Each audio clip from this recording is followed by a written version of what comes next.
Let's use our circular sock machines in an untraditional way today to make fur collars and scarves. Lion brand Fun Fur yarn is the only yarn I've found to be successful on the circular sock machine, and I think that is for the same reasons that it works well on other machines. Strong, thin core, medium length lashes, and no slubs. What you are watching now is my attempt to cast on directly in the fur yarn, and in fact it worked, but I don't recommend it. The project goes better if you begin and end in waste yarn because that makes the finishing easier. There's no way you can knit Fun Fur or any other fur yarn on every single needle, and I'm using a 60 needle cylinder. So I'm setting up by putting needles every 6th opening. So they're actually much farther apart than intended. If using a 72 stitch cylinder, I would recommend using 9 needles and going every 8th space.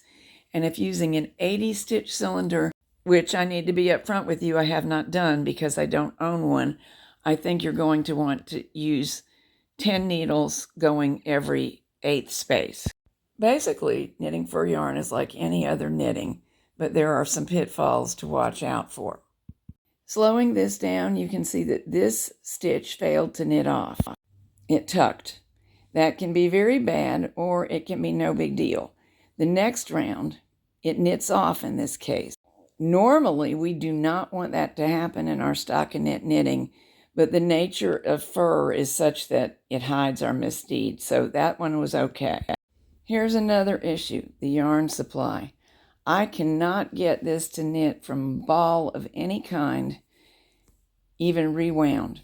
I have to pull out the amount that I want to use and leave it in a loose pile. So you need to stop every couple of rounds. Weight is even more important when knitting furry yarns than it is in general to the circular sock machine.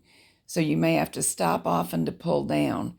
You can sort of feel the resistance and even hear it if a stitch wants to fail to knit off. And if that occurs, sometimes you can stop, remove the needle, and manually knit the stitch.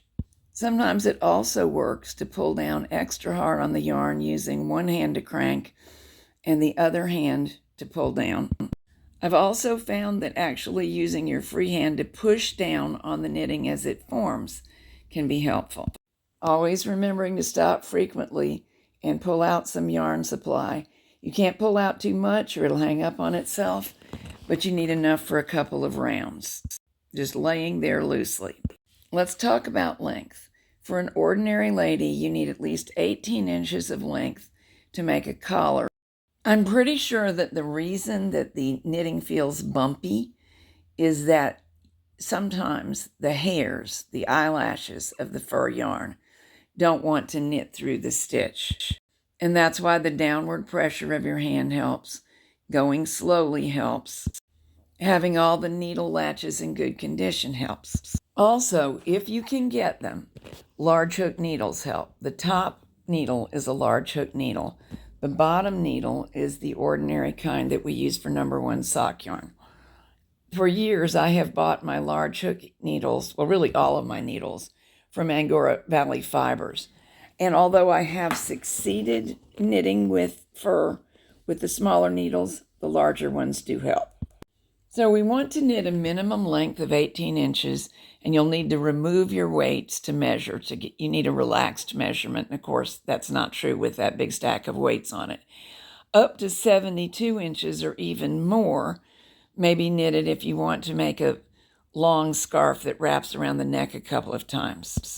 When you have enough length, scrap off.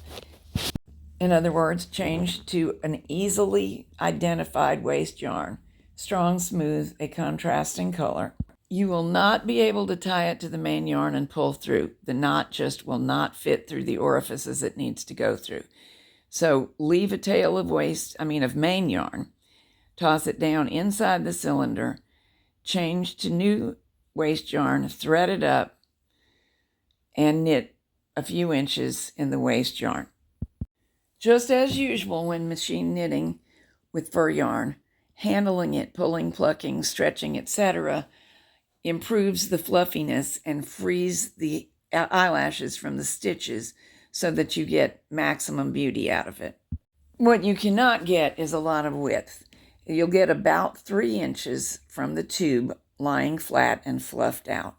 If you want a wider scarf, I suggest knitting 3 tubes, very much extra length, possibly in 3 colors, and making a very loose braid. That would create a truly luxurious scarf. Find the live stitches at each end, pull the yarn tail of main yarn through them, knot it, and pull it inside the tube. I usually do this with a yarn needle, but for some reason, the method you see me using works better for me on this particular project. What I've done is located the live stitches and inserted a spare bulky machine knitting needle through them and used it to pull the yarn tail through, or will use it to do so shortly. Then again, the same on the other batch of stitches. I can only get about half at a time. Doing it this way, I can pull the work lengthwise, which for me makes the main yarn stitches more visible.